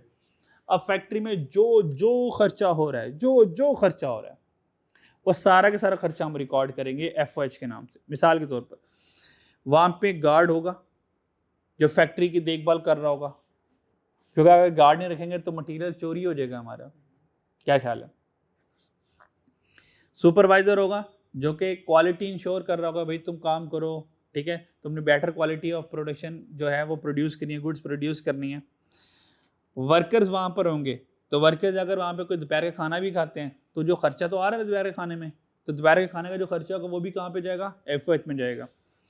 वर्कर बीमार हो गए, उनकी मेडिकल फैसिलिटी के लिए कोई डिस्पेंसरी बनाई हुई है, उसका खर्चा भी FOH में आएगा। मशीनें ख़राब हो गई, उनकी रिपेयर एंड मेंटेनेंस, मशीनों की डेप्रिसिएशन, वो भी खर्चे, डेप्रिसिएशन भी एक एक्सपेंस है, ठीक है जी। तो वो भी हम क्या करेंगे? FOH में चार्ज कर देंगे। बिजली का बिल FOH में, रिपेयर एंड मेंटेनेंस बिल्डिंग की भी और मशीनों की भी। फैक्ट्री का रेंट अगर वो हमारी अपनी नहीं है, और अगर अपनी फैक्ट्री है तो फिर डेप्रिसिएशन चार्ज करेंगे। एसेट की इंश्योरेंस है, कोई लाइट चलेगी तो फ्यूल जनरेटर वगैरह चला रहे हैं। इसके अलावा ऑल अदर फैक्ट्री राइट, इसके अलावा जितने भी फैक्ट्री राइट है, और इसकी प्रैक्टिस चैप्टर 0 में करवाई थी मैंने, आपको याद होगी अगर आपको, कौन FOH है कौन FOH नहीं है। क्लियर है? तो इसमें ये जो गार्ड और सुपरवाइजर आ गए, ये इनडायरेक्ट लेबर आ गए, ठीक है, ये क्या गए? इनडायरेक्ट लेबर आ गए। और इसमें अगर हम कर लें ग्लू वगैरह, ठीक है, और इसके अलावा हम नेल वगैरह, कील वगैरह, तो ये सारे किस में आ जाएंगे? इनडायरेक्ट मटेरियल भी इधर ही आ जाएगा। कोई ऑयल वगैरह ले आए मशीनों के लिए, इनडायरेक्ट मटेरियल। कोई क्लीनर ले आए, फर्श साफ करने के क्लीनर ले आए, वो भी क्या होगा? इनडायरेक्ट मटेरियल होगा। वह इनडायरेक्ट मटेरियल बिल्डिंग की सफाई के लिए है। कोई पेंट ले आए वाइट वॉश करने के लिए, बिल्डिंग को रंग करने के लिए पेंट ले आए, तो पेंट क्या होगा? इनडायरेक्ट मटेरियल होगा, क्योंकि वो बिल्डिंग के लिए आ रहा है, प्रोडक्ट के लिए नहीं आ रहा। जो प्रोडक्ट के लिए मटेरियल आ रहा है, अब कपड़े को रंग करना है तो फिर डायरेक्ट मटेरियल हो जाएगा, क्योंकि कपड़े के ऊपर डायरेक्ट मटेरियल लग रहा है। वो क्लियर हो गया? तो रॉ वाले मटेरियल में मटेरियल आएगा, और प्रोडक्शन डिपार्टमेंट में क्या होगा? प्रोडक्शन हो रही होगी, और प्रोडक्शन डिपार्टमेंट में सारे के सारे फैक्ट्री ओवरहेड्स होंगे। तो अगर हम उससे पूछें कि मटेरियल में क्या होगा, हम कहेंगे मटेरियल में मटेरियल स्टोर वाली चीज़ें होंगी। डायरेक्ट लेबर तो डायरेक्ट लेबर होता है, इसके आगे पीछे तो कुछ नहीं होता, सीधी सी बात है। फिर FOH कौन होगा? आप कहेंगे सर अगर मटेरियल को, डायरेक्ट लेबर को निकाल दें, इसके अलावा प्रोडक्ट बनाने के लिए जो खर्चा हो रहा है सारा FOH में आएगा। नहीं आएंगे ना, देख ज़्यादा क्या लिखा हुआ है, ये क्या लिखा हुआ है? फैक्ट्री है ना, फैक्ट्री है। और FOH का मतलब मतलब क्या है? Factory overhead. तो लिखा नहीं head office overhead, head office तो अपने खर्चे करेगा, मतलब हेड ऑफिस के खर्चे हैं, तो भाई उसमें शर्ट का क्या कसूर है? वो फैक्ट्री में तो नहीं बन रही शर्ट, तो शर्ट बनाने के लिए फैक्ट्री के खर्चों को लेना है, हेड ऑफिस के खर्चों को लेना है, वो नॉन प्रोडक्ट कॉस्ट है, वो नॉन प्रोडक्ट कॉस्ट है। हमने यहाँ पे हम पढ़ के रहे हैं जी, cost per unit of a product, product के लिए जो कॉस्ट लगेगी, यानी कि हम तो पीसी के बारे में जानना चाह रहे हैं, प्रोडक्ट कॉस्ट के बारे में। हेड ऑफिस और नॉन प्रोडक्ट कॉस्ट है, advance selling non product cost है, डिस्ट्रीब्यूशन नॉन प्रोडक्ट कॉस्ट है, फाइनेंस नॉन प्रोडक्ट कॉस्ट है। ठीक है जी, तो प्रोडक्ट कॉस्ट में क्या आगा, ये प्रोडक्ट कॉस्ट है, बस ये प्रोडक्ट कॉस्ट है। चीजों को बनाने की कॉस्ट को प्रोडक्ट कॉस्ट कहते हैं, और उसमें मटेरियल, लेबर और एफएच लगेगा। मटेरियल के बारे में रूल नंबर 1, लेबर कॉस्ट होती है, और डायरेक्ट एफएच कहाँ पे चल जाएगा, ये हमारा रूल नंबर 2 है। ठीक है जी। अच्छा, फिर क्या हुआ ये देखें, मटेरियल को किसने वेलकम किया, लेबर ने और एफएच ने, यानी कि लेबर ने और एफएच ने, इन दोनों ने मिलकर रॉ मटेरियल को फिनिश गुड में कन्वर्ट किया होगा, इन दोनों ने मिलकर। सो दैट्स व्हाई इनको क्या कहते हैं, कन्वर्जन कॉस्ट। ये मैंने आपको चैप्टर 0 में बताया था। लेबर और एफएच दोनों मिलकर इस मटेरियल को फिनिश गुड में कन्वर्ट करते हैं, इसलिए इन दोनों को कंबाइन अगर पढ़ें तो इसको कन्वर्जन कॉस्ट कहते हैं। क्यों कन्वर्जन कॉस्ट कहते हैं, क्योंकि ये कन्वर्ट करता है रॉ मटेरियल को फिनिश गुड। मेरी बात समझ लगी? ओके, तो यहां पर क्या हो जाएगा, कॉस्ट ऑफ गुड्स मैन्युफैक्चर्ड। ये कॉस्ट ऑफ गुड मैन्युफैक्चर्ड में कौन आएगा, कौन कौन सी कॉस्ट आएंगी बता सकते हैं जी? ये कॉस्ट ऑफ गुड मैन्युफैक्चर्ड का मतलब है जो हमने चीजें बनाई, गुड मैन्युफैक्चर्ड का मतलब क्या, चीजें बनाई उनकी कॉस्ट, यानी कि चीजों को बनाने की कॉस्ट। तो बताएं कॉस्ट ऑफ गुड मैन्युफैक्चर्ड में कौन कौन सी मेन कॉस्ट आई? जी बहुत अच्छे सर, डायरेक्ट मटेरियल कॉस्ट आई, डायरेक्ट लेबर कॉस्ट आई, और सर इसमें एफएच है। सर ये 3 कॉस्ट जमा कर लें तो सीओजीएम बन जाता है, कॉस्ट ऑफ गुड मैन्युफैक्चर्ड बन जाता है। यहां तक कोई मसला, एनी प्रॉब्लम? अगर मैं इसी कॉन्सेप्ट को एक वर्टिकल फॉर्मेट में ले आऊं, यही आपका cost of good manufactured account बन जाएगा। ये जो मैंने आपको सारा कुछ समझाया, अगर इसको एक फॉर्मेट में ले आऊं तो यही आपका कॉस्ट ऑफ गुड मैन्युफैक्चर्ड बन जाएगा। अच्छा, जाने से पहले हमारे पास प्रोडक्ट को बनाने के कितने कमरे हैं? 3। जरा रॉ मटेरियल स्टोर के बारे में बात करें, क्या इसका ओपनिंग और क्लोजिंग है? ये जो प्रोडक्शन डिपार्टमेंट है, क्या जैसे साल खत्म होगा सारी चीजें उसी दिन बन गई होंगी या कुछ अधूरी भी बनी होंगी? इसका मतलब कुछ ऐसी भी प्रोडक्ट होंगे जो वर्क इन प्रोसेस में होंगे, जो हो सकता है 60%, 70%, 80% कंप्लीशन पर रुक गई हो। हाँ, तो इसका मतलब इसका भी कोई ओपनिंग और क्लोजिंग होगा फिर, यस और नो? फिनिश गुड स्टोर में कॉस्ट ऑफ गुड मैन्युफैक्चर्ड है, तो फिनिश गुड का मतलब चीजें बन गई हैं, अब इनको आगे बेचेंगे, तो जब बेचेंगे तो ओपनिंग फिनिश गुड भी कोई होगा, और ज़ाहिर जो हमने चीज़ें बनाई सारी की सारी उस साल तो नहीं बिक जाएंगी, कुछ बच जाएंगी, जो बच जाएंगी वो क्लोजिंग फिनिश गुड होगा, और जो क्लोजिंग फिनिश गुड होगा फिर वो ओपनिंग फिनिश गुड होगा। इसके बाद गौर करें, तीनों कमरों की अपनी अपनी इन्वेंट्री है, तीनों कमरों की अपनी अपनी इन्वेंट्री है, और ये आपने आईटी में चैप्टर नंबर 7 में पढ़ा होगा। इन्वेंट्री 3 तरह की होती है, एक रॉ मटेरियल की, और एक वर्क इन प्रोसेस की, और एक फिनिश गुड की इन्वेंट्री। 3 तरह की इन्वेंट्री होती है, यहाँ तो कोई मसला। चलो अब चलते हैं हमारे जो मेन टॉपिक था। तो 3 type of stocks in manufacturing business, ये बता चुका। रॉ मटेरियल का अपना ओपनिंग क्लोजिंग होगा, वर्किंग प्रोसेस का अपना क्लोजिंग होगा, और फिनिश गुड का अपना क्लोजिंग ओपनिंग होगा। डन जी? मैन्युफैक्चरिंग अकाउंट जाने से पहले अगर हम छोटी सी जरा इनकम स्टेटमेंट देखें कि ट्रेडिंग बिजनेस की और मैन्युफैक्चरिंग बिजनेस की जरा इनकम स्टेटमेंट में क्या फर्क है। ट्रेडिंग बिजनेस क्या करता है? ट्रेडिंग बिजनेस क्या करता है? फिनिश गुड को बाय करके बेचता है। क्या ख्याल है? ट्रेडिंग बिजनेस ये करता है जी, फिनिश गुड को बाय करके बेचता है ट्रेडिंग बिजनेस। मैन्युफैक्चरिंग बिजनेस क्या करता है? ये फिनिश गुड को खुद बनाएगा फिर बेचेगा। देखते हैं दोनों में डिफरेंस क्या, जरा दोनों में डिफरेंस चेक करें। सेल और सेल, जो इसकी सेल वो इसकी सेल, दोनों की सेल सेम है। मान लो ये शर्ट खरीद के बेचता है 100 रुपए की, ये बना के बेचेगा 100 रुपए की, क्योंकि मार्केट में शर्ट का रेट 100 चल रहा है। फिर मसला राइट। ये ओपनिंग फिनिश गुड इसकी ओपनिंग फिनिश गुड इसकी कोई फर्क नहीं, क्लोजिंग इसका कोई फर्क नहीं, इसकी अदर इनकम कोई फर्क नहीं। लेस ये देखें मैंने क्या लिखा हुआ, प्रोडक्ट कॉस्ट, और प्रोडक्ट कॉस्ट में कौन सा आ रहा है, ट्रेडिंग बिजनेस में प्रोडक्ट कॉस्ट में कौन सा आ रहा है, परचेजेस यानी कि बाइंग कॉस्ट। और प्रोडक्ट कॉस्ट में मैन्युफैक्चरिंग में देखें क्या आ रहा है, COGM आ रहा है, COGM cost of good manufactured आ रहा है, क्योंकि मैन्युफैक्चरर वाले ये चीजें खुद बना कर बेचेंगे, और ये वाले ट्रेडिंग वाले परचेज करके चीजें बेचेंगे। यही बात थी।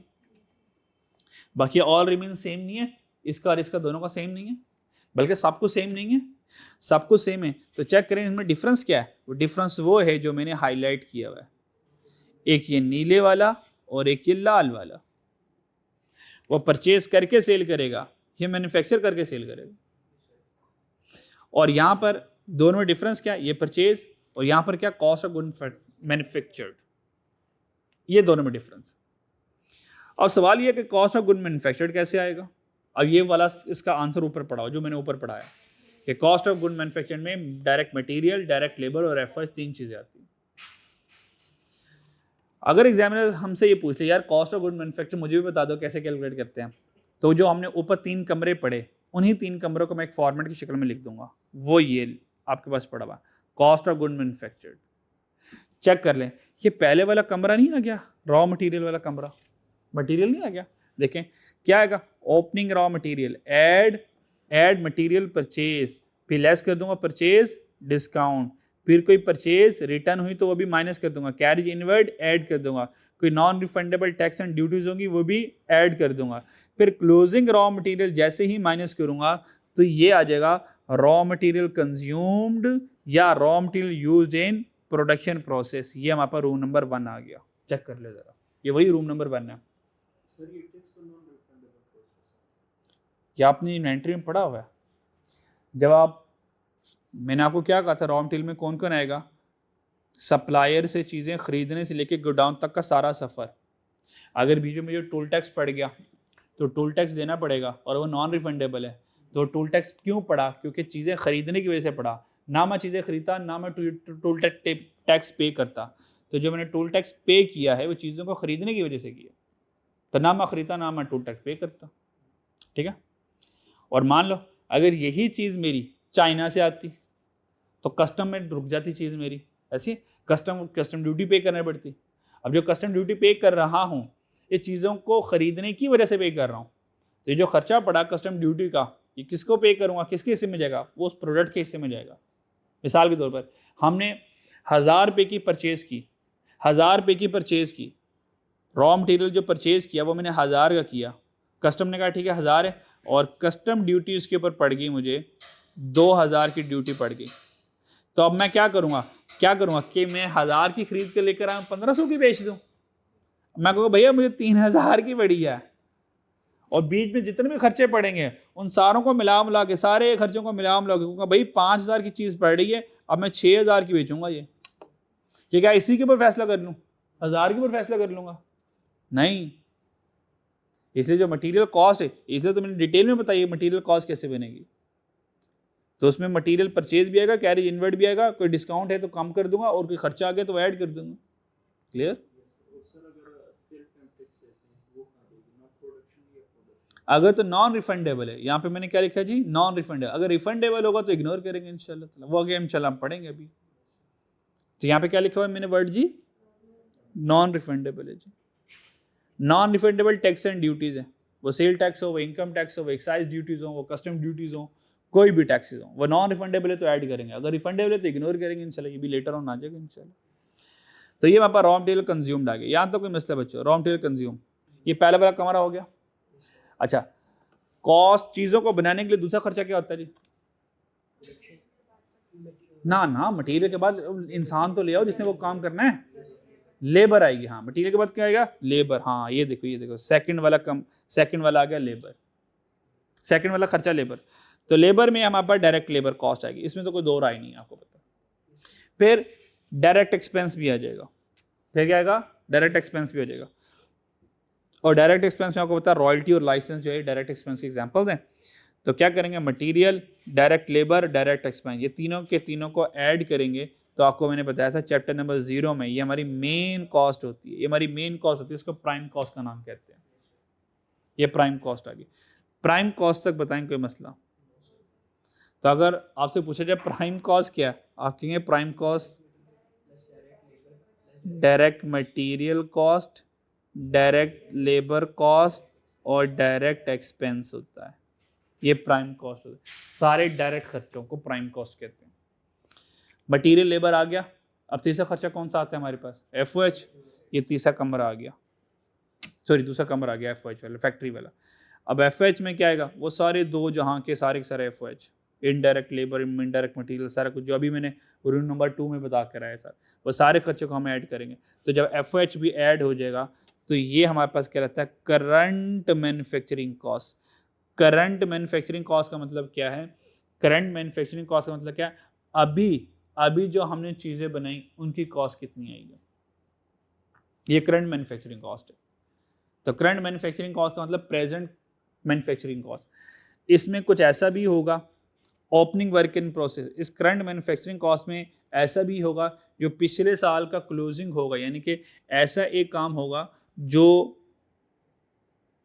लास्ट ईयर 70% कंप्लीट था, 70% लास्ट ईयर 70% कंप्लीट था। इन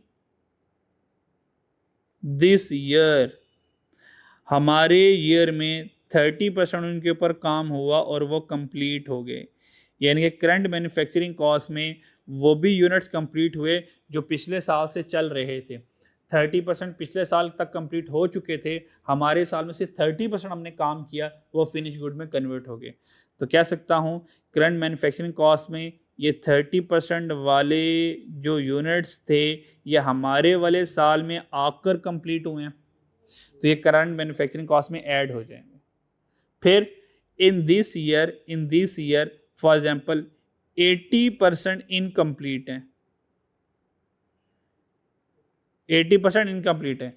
तो अगर मैं करंट मैन्युफैक्चरिंग कॉस्ट में से 80% जो इनकम्प्लीट है इन दिस ईयर, हमारे वाले साल में वो नहीं बने तो वो कॉस्ट ऑफ गुड मैन्युफैक्चर्ड, वो गुड्स तो मैन्युफैक्चर्ड ही नहीं हुई हैं। क्या ये 80% वाली गुड्स मैन्युफैक्चर्ड हुई हैं? नहीं है तो इसको निकाल देंगे ना, हम निकाल देंगे। तो देखो इसको हम क्या कर देंगे, लेस कर देंगे क्लोजिंग मैन्युफैक्चरिंग प्रोसेस को। तो ये हमारे पास बच्चों आ जाएगा, that is called COGM, cost of good manufactured. ये आएगी, ये वो गुड्स होंगी जो कंप्लीट बन गई होंगी, ये हैं कॉस्ट ऑफ गुड मैन्युफैक्चर्ड। और इस कॉस्ट ऑफ गुड मैन्युफैक्चर्ड को टोटल प्रोडक्शन कॉस्ट भी कहते हैं और कॉस्ट ऑफ कंप्लीटेड यूनिट्स भी कहते हैं। ये वो यूनिट्स हैं जो हमने बनाए हैं। तो ये हमारे पास ये कॉस्ट ऑफ गुड मैन्युफैक्चर्ड आ जाएगा। चीज़ें बन गई, जब चीज़ें बन जाएंगी, अब बनने के बाद चीज़ें ने क्या होना है? सेल होना है। तो इसका मतलब ये है, अगर मैं इस कॉस्ट ऑफ गुड मैन्युफैक्चर्ड में ओपनिंग फिनिश गुड, क्योंकि ये भी तो फिनिश गुड्स बन गए ना, ये तो करंट फिनिश गुड्स हैं, ये भी तो फिनिश गुड्स ही हैं। अगर इसमें ओपनिंग वाले फिनिश गुड ऐड कर दो और क्लोजिंग वाले माइनस कर दो, इसका मतलब कॉस्ट ऑफ गुड सोल्ड है। अब ये वो यूनिट्स आ गए जिनको हमने बेच दिए और बेचने की कॉस्ट कितनी है वो ये होगी हमारे पास। ये आ गया, ये COGM है और ये कॉस्ट ऑफ गुड सोल्ड है। और ये वाला ये लिखा हुआ मैंने, ये वाला कॉस्ट ऑफ गुड मैन्युफैक्चर्ड है। इसमें क्या करेंगे जी, ओपनिंग फिनिश गुड ऐड करें, क्लोजिंग माइनस करें, तो आप COGM से कॉस्ट ऑफ गुड सोल्ड तक आ जाएंगे डायरेक्ट। और अगर आप डायरेक्ट फॉर्मेट में ये कर दें, COG में आ गया, इसमें जैसे कि देखें, जैसे यहाँ पे देखें, जैसे कि बल्कि और पीछे चले, मटेरियल में देखें, हमने ओपनिंग के मटेरियल को ऐड किया, क्लोजिंग के मटेरियल को लेस कर दिया। फिर FOH में आए, हमने वर्क इन प्रोसेस ओपनिंग को ऐड किया, क्लोजिंग को लेस किया, मटेरियल की इन्वेंट्री का ओपनिंग क्लोजिंग को प्लस माइनस किया, वर्क इन प्रोसेस की इन्वेंट्री को प्लस माइनस किया। फिर COGM के बाद ओपनिंग फिनिश गुड और क्लोजिंग फिनिश गुड भी प्लस माइनस किया, तो डायरेक्ट आपके पास कॉस्ट ऑफ सेल आ गई। कॉस्ट ऑफ गुड सोल्ड का मतलब ये कॉस्ट ऑफ सेल है, ये कॉस्ट ऑफ सेल आ गई। इस कॉस्ट ऑफ सेल को चुपचाप उठाकर डायरेक्टली सेल में से कॉस्ट ऑफ सेल माइनस करें, ये GP आपके पास आ जाएगा। क्लियर? तो ऑप्शन है COGM, ओपनिंग क्लोजिंग यहाँ पे लिख लें, या इन सारों को कंबाइन फॉर्मेट में डील करें और डायरेक्ट यहाँ पे कॉस्ट ऑफ सेल लिख लें, मर्जी आपकी अपनी होगी। ये मैन्युफैक्चरिंग अकाउंट आपका हो गया कंप्लीट। यहाँ तक कोई मसला? यह आपने फॉर्मेट याद करना है, एग्जामिनर इसका सवाल पूछता है, ठीक है। पहले ही हमारे सिलेबस में नहीं था, लेकिन एग्जामिनर ने हल्का फुल्का इसका ना पास पेपर में टेस्ट कर लिया करता था। तो आपको होता है कि न्यू स्कीम में ये cost of good manufactured proper जो है एज अ टॉपिक के तौर पर ऐड हुआ है, तो अब तो इसको हम प्रॉपर देखेंगे, ठीक है जी। अच्छा जी, सवाल है जी, ये आप लोग करेंगे घर से, ये घर से करके आएंगे, ये सारे सवाल आप घर से करके आएंगे, क्योंकि बेसिक है, इसमें कोई बहुत मुश्किल वाली चीज़ें नहीं है, ठीक है। अगर आपको लगेगा कि मेरी ज़रूरत है तो मैं सॉल्व कर दूंगा, मुझे इशू नहीं है, ठीक है। पहले चीज़ें आप खुद सॉल्व करेंगे, खुद हिम्मत करेंगे, एफर्ट करेंगे, जहाँ पे आपको लगा नहीं सर ये तो हमारे ऊपर से गुजर गया, तो फिर मैं उसको खुद सॉल्व करवा दूँगा, ठीक है। डिस्कस मैं करूँगा अभी, लेकिन आप सॉल्व आप लोग करेंगे, इसका सोल्यूशन अवेलेबल होगा, कहीं भी प्रॉब्लम है तो सोल्यूशन को देख लीजिएगा, आप खुद से सॉल्व कर सकते हैं, कोई मुश्किल सवाल नहीं। आ जाए ज़रा question number, practice question number 1, cost of good manufactured COGM, cost of good manufactured COGM आ गया और कॉस्ट ऑफ सेल आ गया, ठीक है। तो कॉस्ट ऑफ गुड मैन्युफैक्चर्ड और कॉस्ट ऑफ सेल, यानी कि COGM बनाना है जी, COGM बनाना, कॉस्ट ऑफ गुड मैन्युफैक्चर्ड बनाना है, और कॉस्ट ऑफ गुड सोल्ड, और कॉस्ट ऑफ गुड सोल्ड को क्या कहते हैं, कॉस्ट ऑफ सेल ही कहते हैं, ठीक है जी। क्वेश्चन नंबर 1 पढ़ते हैं। Sunshine Limited manufacture a product which sell, हम 100 रुपये की बनाए, 100 रुपये की बेचते हैं जी, which sell for ₹100। The patent for the product is held by PCSIR to whom a royalty of ₹5 on each unit is paid. हर यूनिट बेचने पर हम 5 रुपये रॉयल्टी पे करते हैं। The royalty is considered as marketing expense, इसका मतलब non product cost है ये। The data taken from the company, अच्छा डाटा हमारे पास आ गया। अच्छा जी, फिर ये रॉयल्टी है ही नॉन प्रोडक्शन कॉस्ट, अगर सॉरी उसने क्या रॉयल्टी क्या है, मार्केटिंग एक्सपेंस है, अगर ये मार्केटिंग एक्सपेंस कंसीडर किया फिर नॉन प्रोडक्ट का, वरना मैं इसको प्रोडक्ट कॉस्ट का हिस्सा बनाता हूँ, ठीक है, रॉयल्टी को। इन्वेंट्री हमारे पास आ गई, finish good inventory, finish good inventory आपको पता है इसका क्या करना है, तो ये 1 जनवरी है जी, तो ये क्या आ जाएगी ओपनिंग, और ये क्या आ जाएगी जी क्लोजिंग आ जाएगी। आपको पता है ओपनिंग फिनिश गुड है, ये COGM से कॉस्ट ऑफ सेल तक का सफ़र है। वर्क इन प्रोसेस आपको पता है करंट मैन्युफैक्चरिंग कॉस्ट है, COGM का सफ़र है। और रॉ मटेरियल ओपनिंग आपको पता है, ओपनिंग तो ऐड करेंगे, सारी की सारी ओपनिंग ऐड होती हैं, सारी ओपनिंग ऐड होती हैं, और क्लोजिंग सारी क्या होती हैं, माइनस होती हैं, ठीक है जी। आगे चलते हैं, आगे डिटेल लंबी कहानी है, हम इसके ऊपर हिंट लिखते रहते हैं किसने कहाँ कहाँ जाना है। चैप्टर 0 वाली प्रैक्टिस कर लेते हैं। मटीरियल परचेज बताएं कहाँ जाएगा, मटीरियल परचेज है, डायरेक्ट मटीरियल है, कैरिज इनवर्ड डायरेक्ट मटीरियल है, यानी कि डायरेक्ट मतलब मटीरियल लिख लूँ, मटीरियल लिख लेता हूँ, material depression on factory, well done. Carriage and transportation outward, well done, हाँ ये एफओएच में नहीं आएगा, वेल डन ये डिस्ट्रीब्यूशन है, तो ये जाएगा नॉन प्रोडक्ट कॉस्ट।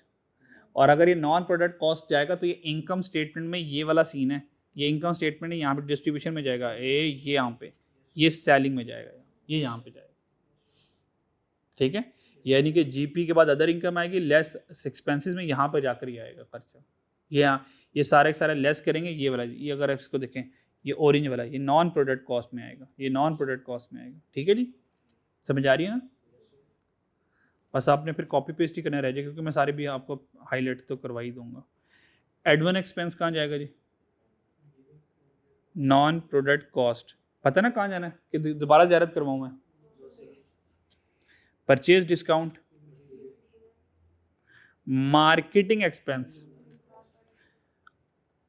अच्छा ये नॉन प्रोडक्ट में तो जाएगी, थोड़ा स्पेसिफिक हो जाए, नॉन प्रोडक्ट में मार्केटिंग है तो सेलिंग में जाएगा, ये ऐसे फर्दर स्पेसिफाइड हो जाएंगे, ठीक है जी। इनडायरेक्ट लेबर, ओके, तो इसलिए मैं कलरिंग डिफरेंट कर रहा हूँ, ताकि मैं लाल वाला मटेरियल सारे एफओएच को नीले से लिख रहा हूँ, नॉन प्रोडक्ट को ग्रीन से लिख रहा हूँ, ताकि आप लोगों के लिए रिकग्नाइज करना आसान हो जाए। इनडायरेक्ट लेबर कौन है जी, एफएच। सेल रेवेन्यू तो सेल होता है, इसमें तो कोई टेंशन नहीं है। रेंट एक्सपेंस, रेंट एक्सपेंस अब देखना पड़ेगा फैक्ट्री का या बिल्डिंग का। फैक्ट्री का हुआ तो एफएच, बिल्डिंग का हुआ तो एडमन। नीचे कुछ पढ़ लेते हैं, ज़रा नीचे ज़रा सवाल पढ़ लेते हैं। There were 120 unit inventory of finish good on 1 January, 179 inventory हमारे पास फिनिश गुड की हमारे पास 120 यूनिट्स 1 जनवरी में था और 179 जो है वो हमारे पास 31 दिसंबर है। All units held on 1 January were sold during the year. तो जो हमारे पास 1 जनवरी में 179 यूनिट्स हम बेच दिए। Rent is to be apportion, लो जी रेंट अपोर्शनमेंट आ गया। Rent is to be apportion, rent को अपोर्शन करेंगे जी। 80% किस में जाएगा, ओ तेरी खैर 10% और 10% एडमन में चला जाएगा। तो रेंट के होंगे 3 हिस्से, रेंट के होंगे 3 हिस्से होंगे तो खैर 2, लेकिन 2 में भी उसे स्पेसिफाई कर दिया 80% तो चला जाएगा एफएच में और बाकी होगा नॉन प्रोडक्ट। उस नॉन प्रोडक्ट में 10% जाएगा एडमन में और 10% चले जाएगा मार्केटिंग में। मार्केटिंग में सेलिंग में कर लें, सेलिंग में कर लें, ठीक है ना, ये हो जाएगा। Bad debt non product cost, interest income non product cost में अदर इनकम में चले जाएगी। ये बात समझ आ रही है? ये मैं अकेले चल रहा हूँ जी, मैं अकेले चल रहा हूँ। Okay, sale staff salary, sale staff salary non product cost. Office office office office या फैक्ट्री, ऑफिस है तो non product cost. Royalty paid to PCSIR, अच्छा पीसीएसआईआर को रॉयल्टी उसने कहा the royalty is considered to be marketing expense, तो इसको marketing expense में ले जाएंगे उसके कहने की वजह से। तो नॉन प्रोडक्ट रॉयल्टी आ गई, नॉन प्रोडक्ट कॉस्ट में मार्केटिंग एंड सेलिंग में निकल जाएगा। Direct labour cost, direct labour cost ही होती है, direct labour cost direct labour cost ही होती है। फैक्ट्री, फैक्ट्री आ गया, मेरे ख्याल में यहाँ तक एफएच चल रहा है, ये सारा एफएच है। यस सर नो, मुझे तो सारा एफएच ही लग रहा है, ये सारा एफएच आ गया। चलिए, तो क्या आप लोग टोटल मैन्युफैक्चरिंग कॉस्ट बना लेंगे? टोटल मैन्युफैक्चरिंग कॉस्ट, फिर कॉस्ट ऑफ गुड मैन्युफैक्चर उसने ओपनिंग और वर्किंग प्रोसेस करके कॉस्ट ऑफ गुड मैन्युफैक्चर्ड बना लेंगे, ठीक है। जब कॉस्ट ऑफ गुड मैन्युफैक्चर्ड आ जाएगा फिर आप लोगों ने cost of good sold statement बनानी है। तो इसमें ओपनिंग फिनिश और closing finish good plus minus करें तो कॉस्ट ऑफ सेल आ जाएगी, सेल ऊपर है, कॉस्ट ऑफ सेल माइनस करेंगे तो जीपी आ जाएगा, जीपी के बाद सारे नॉन प्रोडक्ट कॉस्ट माइनस करेंगे तो ये आपके पास नेट प्रॉफिट आ जाएगा। हो सकता है जी, मुश्किल है कोई? फॉर्मेट आपके पास है, ये सारा सॉल्व हुआ है, ये सारा सोल्यूशन पड़ा हुआ जी, यहाँ से देख लीजिएगा। कोई मसला आया तो फिर मेरे से पूछ लीजिएगा। क्लियर हो गया? ये रॉयल्टी पे टू पीसीएसआईआर, इसको हमने एक्सपेंस में माइनस कर दिया, ठीक है। अब यहाँ पे मैंने कोई एडमन और कोई मार्केटिंग को स्पेसिफाई करना चाहें तो ये स्पेसिफाई से किया हुआ है, और अब ना भी करें कोई फ़र्क नहीं पड़ता, कोई फ़र्क नहीं पड़ता। हमने यहाँ से कौन सा कंपनी एक्ट के अकॉर्डिंग या कंपनी के अकॉर्डिंग हमने इनकम स्टेटमेंट बनानी है, ये इंटरनल रिकॉर्ड होते हैं, सेपरेट भी करना चाहें तो कर सकते हैं, तो आपके पास ये नेट प्रॉफिट आ जाएगा, ठीक है। कोई प्रॉब्लम बच्चों इसमें? ओके, हो सकता है, ठीक है। फिर क्वेश्चन नंबर 2 इससे हल्का क्वेश्चन है। Question number 1 full fledge question है, यानी कि अगर आपने रिवाइज करना तो क्वेश्चन नंबर 1 रिवाइज कर लिया बस, ठीक है, मैन्युफैक्चरिंग अकाउंट आपका क्लियर हो गया, ठीक है। प्रैक्टिस क्वेश्चन नंबर 2 है, ये नन्ना मुन्ना सवाल है, इसको भी प्रैक्टिस करना है आप लोगों ने, ताकि बल्कि सनशाइन से पहले ये बहुत बेसिक्स है, ठीक है। इसको भी देख लीजिएगा, ये बेसिक सही है। क्वेश्चन नंबर 2 सॉल्व करेंगे, क्वेश्चन नंबर 3 सॉल्व करेंगे और फिर क्वेश्चन नंबर 4 सॉल्व करेंगे।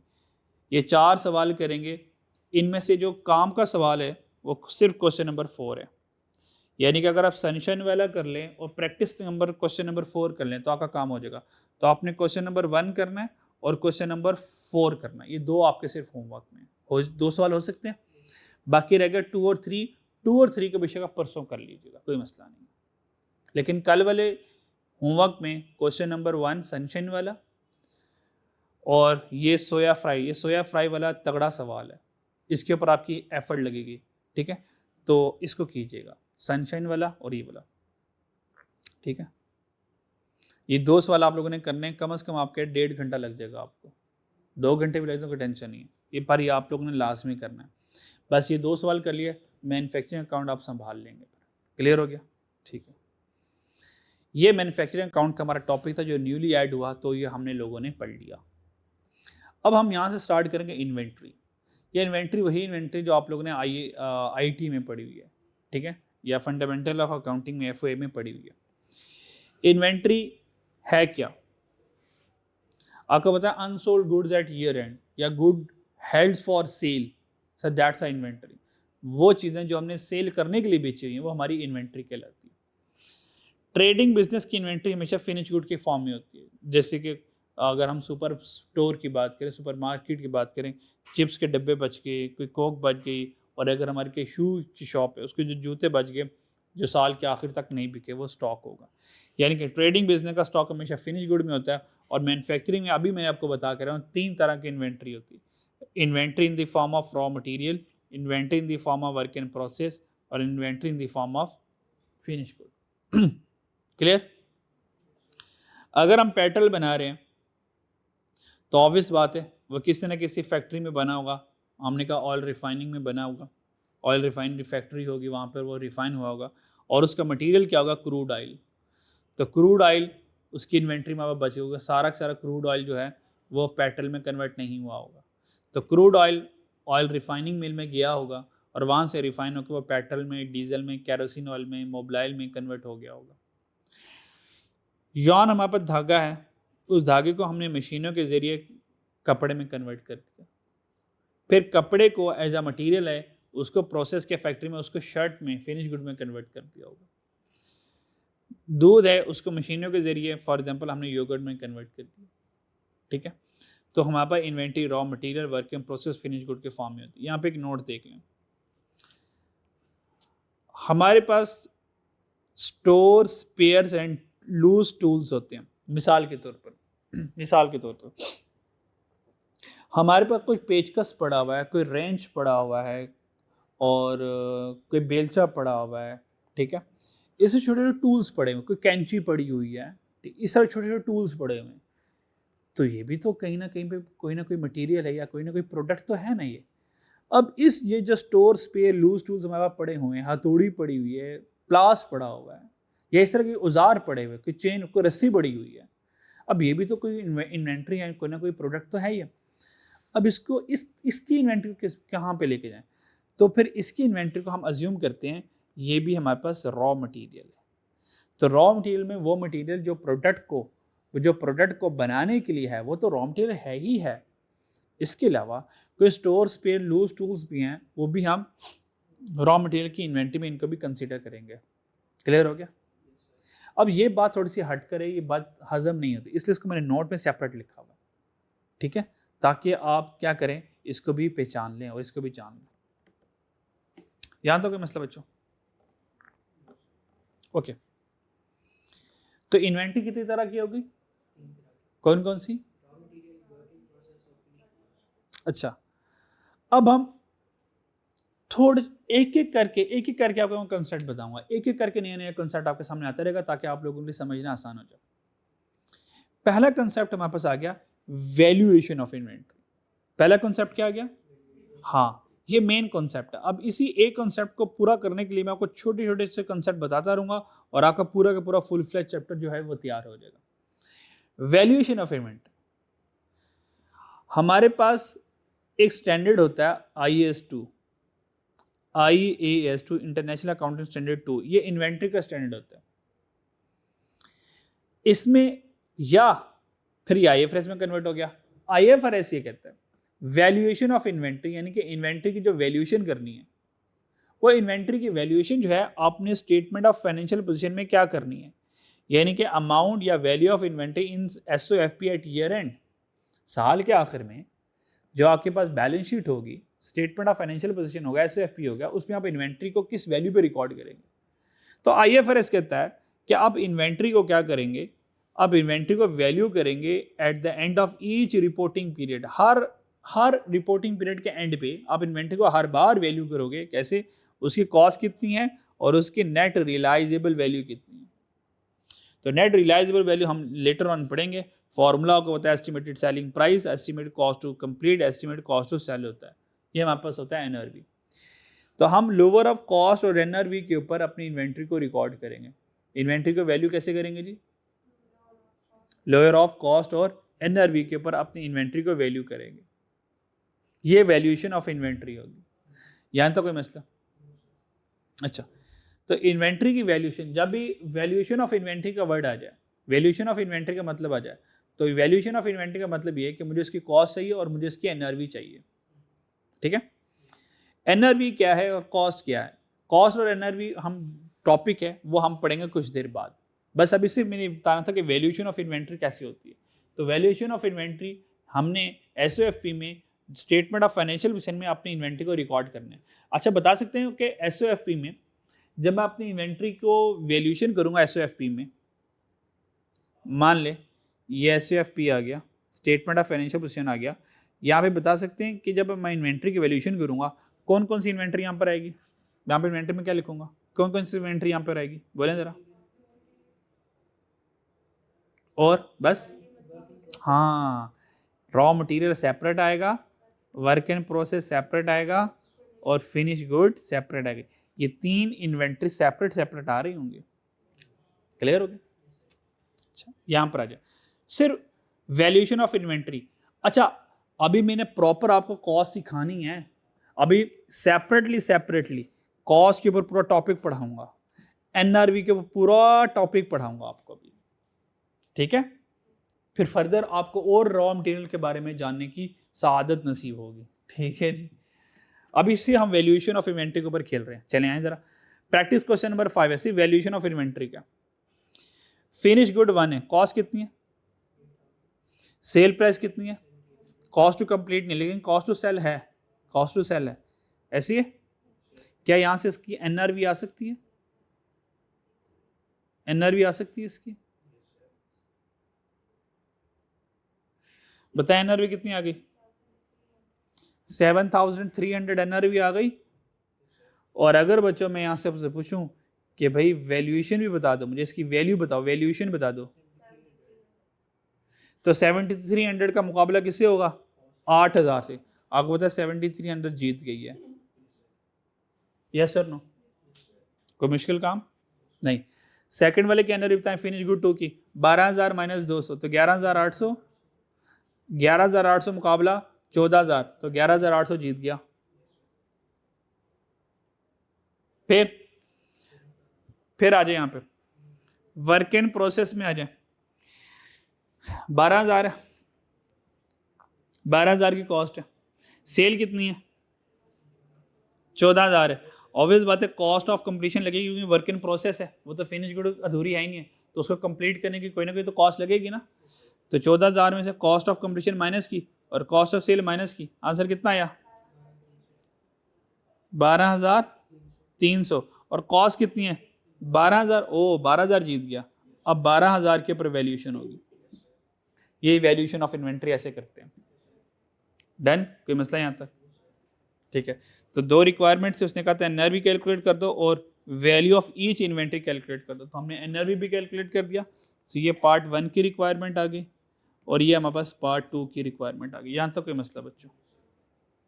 बाकी बात मुश्किल तो नहीं चीज़ें लग रही? इसी तरीके से चलते रहेगा तो सारी चीज़ें आपको इंशाल्लाह ताला अल्लाह ने चाहा तो आसान रहेंगी, कोई चीज़ मुश्किल नहीं होगी। अब क्योंकि हमने वैल्यूएशन ऑफ इन्वेंट्री सीख ली और वैल्यूएशन ऑफ इन्वेंट्री में हमने 2 चीज़ें पढ़ी हैं, कॉस्ट होती है और NRV होती है। अब सबसे पहले मैं आपको कॉस्ट के बारे में पढ़ाऊँगा। ठीक है, ये ऑलरेडी आप लोगों ने पढ़ा हुआ है, कोई मुश्किल वाली बात नहीं है। कॉस्ट ऑफ इन्वेंट्री के बारे में बात करते हैं। मैन्युफैक्चरिंग बिजनेस की बात करें तो रॉ मटेरियल को ख़रीदना, और अगर ट्रेडिंग बिजनेस की बात करें तो फिनिश गुड को ख़रीदना, ये कॉस्ट में शामिल है। यानी कि cost of purchase, raw material भी परचेज करूंगा और फिनिश गुड भी परचेज करूंगा, तो cost of purchase he cost होती है मैन्युफैक्चरिंग बिजनेस के रॉ मटेरियल के लिए और ट्रेडिंग बिजनेस के फिनिश गुड के लिए। लेकिन क्योंकि मैन्युफैक्चरिंग बिजनेस पढ़ रहे हैं तो मैन्युफैक्चरिंग बिजनेस में कौन कौन आएगा? रॉ मटेरियल को ख़रीदना, फिर रॉ मटेरियल को वर्क इन प्रोसेस करना, फिर रॉ मटेरियल को फिनिश गुड में करना। तो इसका मतलब रॉ मटेरियल के लिए एक ये आएगा, एक ये आएगा और एक ये आएगा, 3 आएंगे। तो work in process finish good के लिए कॉस्ट क्या होगी? हाँ, इसमें डायरेक्ट मटेरियल होगा, डायरेक्ट लेबर होगा और एफओएच होगा। ये 3 मिलेंगे तो कॉस्ट ऑफ गुड्स मैन्युफैक्चर्ड बनता है। ये कॉस्ट ऑफ गुड मैन्युफैक्चर्ड बनता है। Yes sir no? तो ये जो कॉस्ट है ये असल में COGM में, ये कॉस्ट ऑफ गुड मैन्युफैक्चर्ड है। Yes sir no? ओके। इस कॉस्ट में क्या आएगा, बस ये समझा के फिर क्लास खत्म करते हैं जी। अब देखें कॉस्ट में क्या आएगा। अब वही कॉस्ट थी जो हमारे पास cost of raw material inventory है। ये कमरा नंबर 1 की बात हो रही है, ये कमरा नंबर 1 की बात हो रही है। याद आ रहा है आपको? मटेरियल की परचेज प्राइस, फिर ट्रेड डिस्काउंट, रिबेट्स या रिबेट कहते हैं टैक्सेस में कमी को, रिबेट या कोई सब्सिडी मिल गई, यानी कि प्राइस कम हो गई, यानी कि 100 वाली चीज़ 90 की मिल गई, 95 की मिल गई किसी मद में, तो वो माइनस कर दूंगा। Non refundable tax and duties, toll tax वगैरह ऐड कर दूंगा, लोडिंग अनलोडिंग ऐड कर दूंगा, transportation cost, carriage inward add कर दूंगा, transit insurance, clearing charges on import, LC charges, letter of credit, LC का पता ही होगा, ठीक है। और या इसके अलावा directly attributable cost necessary incurred on bringing the asset to its present location and condition, कहता है सप्लायर से खरीद कर गोडाउन तक लाने के सारे खर्चे इसमें ऐड कर देंगे, तो फिर कहीं जाकर ये cost of raw material inventory बनेगी। ये कॉस्ट ऑफ रॉ मटेरियल है। तो इसका मतलब हमने आज ये सीखा कि cost not equal to purchase. Cost और परचेज बराबर नहीं होते। परचेज का मतलब है जो आपने जिस प्राइस के ऊपर परचेज करी, लेकिन कॉस्ट का मतलब है कि उसको गोडाउन तक लाने के सारे खर्चे ऐड होंगे। तो कॉस्ट और परचेज कभी भी सेम वर्ड्स नहीं होते, सेम कॉन्सेप्ट नहीं होता। परचेज तो एक छोटा सा कॉन्सेप्ट है, चीज को खरीदना बस, लेकिन कॉस्ट एक ब्रॉडर टर्म है। तो कॉस्ट एक ब्रॉडर टर्म, ये ब्रॉड टर्म है, जबकि परचेज में सिर्फ परचेज प्राइस आती है, जबकि कॉस्ट में सिर्फ परचेज प्राइस नहीं आती। ये कॉस्ट में सब कुछ शामिल करेंगे हम। डन जी? जानता कोई मसला? हाँ, अब आ जाए वो बात जो कॉस्ट में शामिल नहीं होगी। Cost doesn't include in the raw material inventory. कौन कॉस्ट में शामिल नहीं होगा? देखें, refundable tax and duties, non refundable add होगा, और अगर रिफंडेबल आ जाए तो not include. Abnormal loss, accident, penalty, theft चीज़ें हो गई, ये चीज़ें गोडाउन में आने के बाद हुआ है, ये तो बाद का सीन है, तो ये तो शामिल नहीं होगा।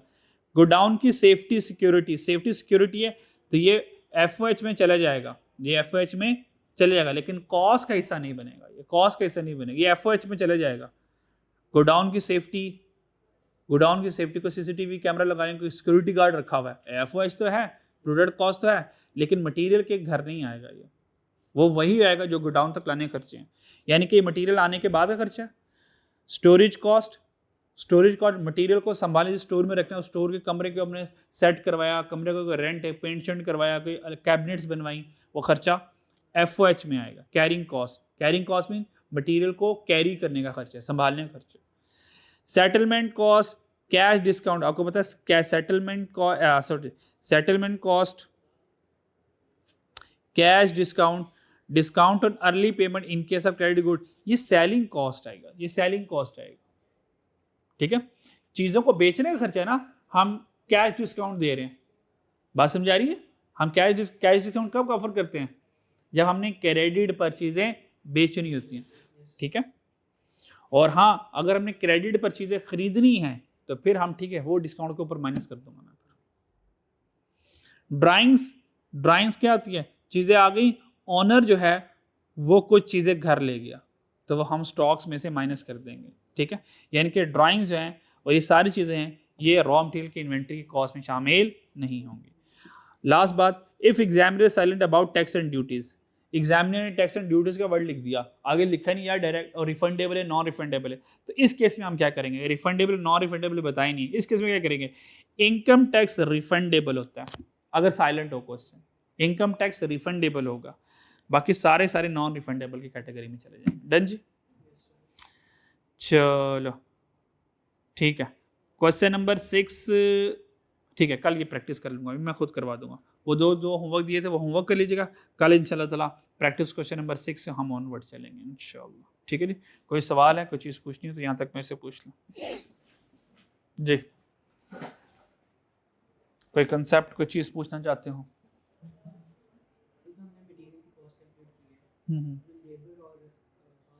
लेबर का पूरा, अभी हम मटेरियल का चैप्टर पढ़ रहे हैं, इस तरह हमने लेबर का पूरा चैप्टर पढ़ना है, उसमें हम लेबर की कैलकुलेशन सीखेंगे डायरेक्ट और इनडायरेक्ट, और फिर फैक्ट्री ओवरहेड के ऊपर पूरा एक चैप्टर पढ़ेंगे। ठीक है, अभी हम सिर्फ मटेरियल के ऊपर बात करें, ये जो चैप्टर नंबर 1 पढ़े हैं ये पर्टिकुलरली टू दी मटेरियल है, ये रॉ मटेरियल इन्वेंट्री, और वो भी मटेरियल में रॉ मटेरियल, यहाँ पे वर्क इन प्रोसेस भी नहीं, फिनिश गुड भी नहीं है। तो चैप्टर नंबर 1 किसके बारे में, रॉ मटेरियल इन्वेंट्री के बारे में। ठीक है जी, क्योंकि हमने चैप्टर नंबर 1 का नाम पढ़ें, क्या लिखा हुआ है, इन्वेंट्री वैल्यूएशन, और inventory valuation raw material inventory. ठीक है, अल्लाह हाफिज़।